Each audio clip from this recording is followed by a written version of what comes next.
¿Alguna vez nos hemos detenido a pensar cómo nace una idea que, de verdad, cambia el mundo? Para esto, tenemos que viajar en el tiempo, a una época donde el cuerpo humano era un territorio totalmente desconocido.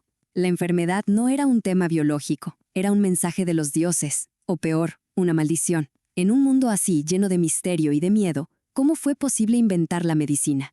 Pero no la medicina como un acto de fe, sino como un ejercicio de la razón. Bueno, esta es justamente la historia de esa invención. La historia de un hombre que nos enseñó a mirar nuestro propio cuerpo y por fin a empezar a entenderlo.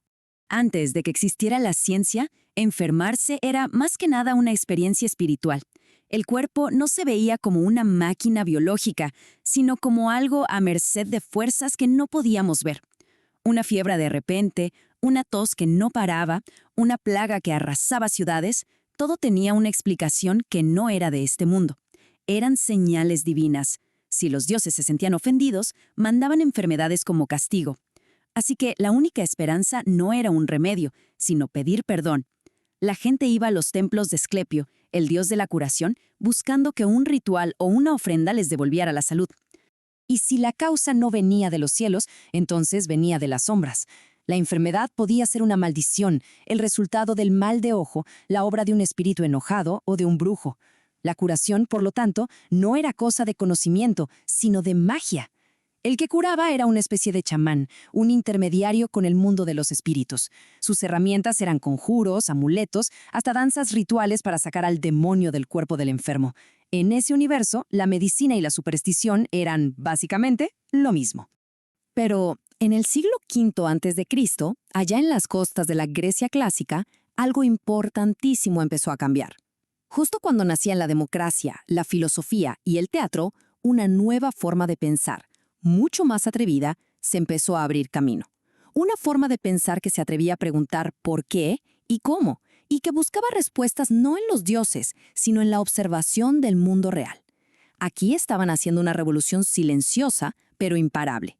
Y en el centro de todo este cambio, nos encontramos con este hombre, Hipócrates, de la pequeña isla de Kos.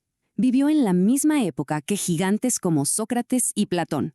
Y es que Hipócrates no fue solo un buen médico, fue un verdadero filósofo de la naturaleza, un observador súper detallista y, más que nada, un pensador revolucionario que se atrevió a retar miles de años de creencias para proponer una idea que lo cambiaría absolutamente todo. Y aquí está el corazón de su revolución, el momento que funda la medicina como la conocemos. Hipócrates dijo, un momento, hay que separar la medicina de la religión. Afirmó que las enfermedades no son castigos divinos ni hechizos, son fenómenos con causas naturales que se pueden observar y se pueden entender. Este es el paso gigante del mitos, la historia fantástica, la explicación mágica, al logos, el argumento racional, la lógica.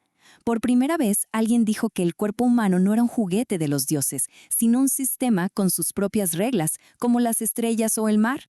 Esta frase resume toda su filosofía. Para Hipócrates, la physis, o sea, la naturaleza, lo era todo.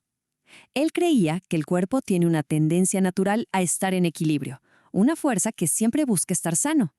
La enfermedad no es algo que nos invade desde afuera, sino un desorden interno. Es cuando se pierde esa armonía. Y esto cambia por completo el papel del médico. Ya no es un mago que pelea contra espíritus, sino un ayudante de la naturaleza, un observador que tiene que entender cómo funciona el cuerpo para ayudarlo a recuperar su propio orden. Claro, si las enfermedades tienen causas naturales y el cuerpo sigue sus propias leyes, pues se necesitaba un mapa, un modelo para explicar cómo funcionaba por dentro. Si la culpa no era de los dioses ni de los demonios, entonces, ¿qué era lo que gobernaba la salud y la enfermedad? Hacía falta una teoría, un sistema. Y así es como nació el primer gran modelo científico en la historia de la medicina, la teoría de los 4 humores.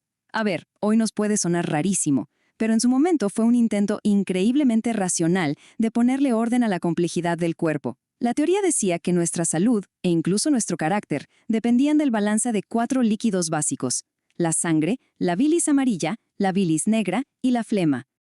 Lo más fascinante de esta teoría es cómo conectaba a la persona, el microcosmos, con el universo entero, el macrocosmos. Cada humor estaba relacionado con un elemento, una estación del año y ciertas cualidades. Por ejemplo, la sangre se asociaba con el aire y la primavera, y era caliente y húmeda. La bilis amarilla con el fuego y el verano, era caliente y seca. La bilis negra con la tierra y el otoño, fría y seca. Y la flema con el agua y el invierno, fría y húmeda. Era como si el cuerpo humano fuera un reflejo del orden del universo. En este sistema, estar sano era eucrasia, o sea, el balance perfecto de los humores. La enfermedad, en cambio, era discrasia, un desequilibrio. Por ejemplo, un exceso de bilis amarilla podía causar enojo, agresividad o fiebre. Demasiada bilis negra podía llevar a la melancolía, a una tristeza muy profunda. El trabajo del médico era descubrir qué humor estaba sobrando o faltando, y recetar algo, casi siempre cambios en la dieta, ejercicio o hasta de ambiente, para ayudar al cuerpo a encontrar de nuevo su armonía.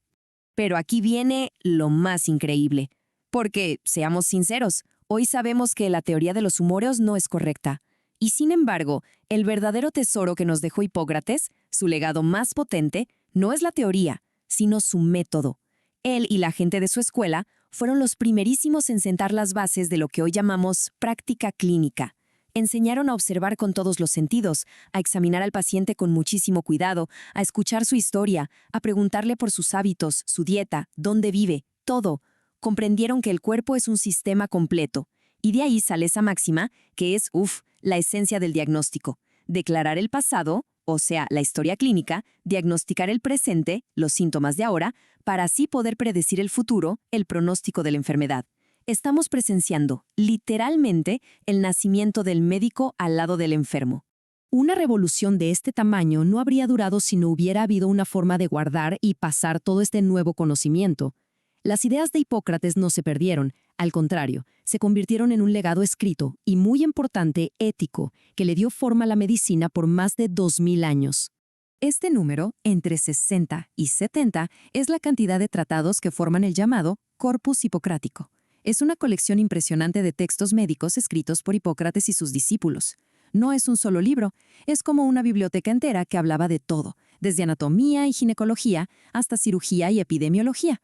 Por siglos estos textos fueron la máxima autoridad, la fuente de conocimiento principal para generaciones y generaciones de médicos. Pero quizás su contribución más famosa va más allá de lo científico. Es el juramento hipocrático. Y esto es más que un texto, es el nacimiento de la ética médica. Es la primera vez en la historia que se crea un código de conducta para el que cura, una especie de brújula moral que define su propósito y sus deberes.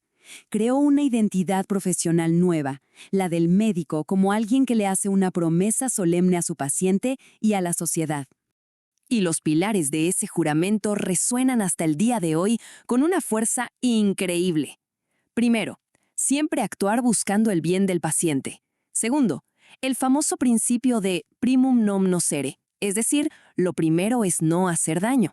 Y tercero, el deber de confidencialidad, respetar los secretos del paciente. Estos tres principios no son cosas del pasado, son la base de la confianza entre un médico y un paciente en la actualidad.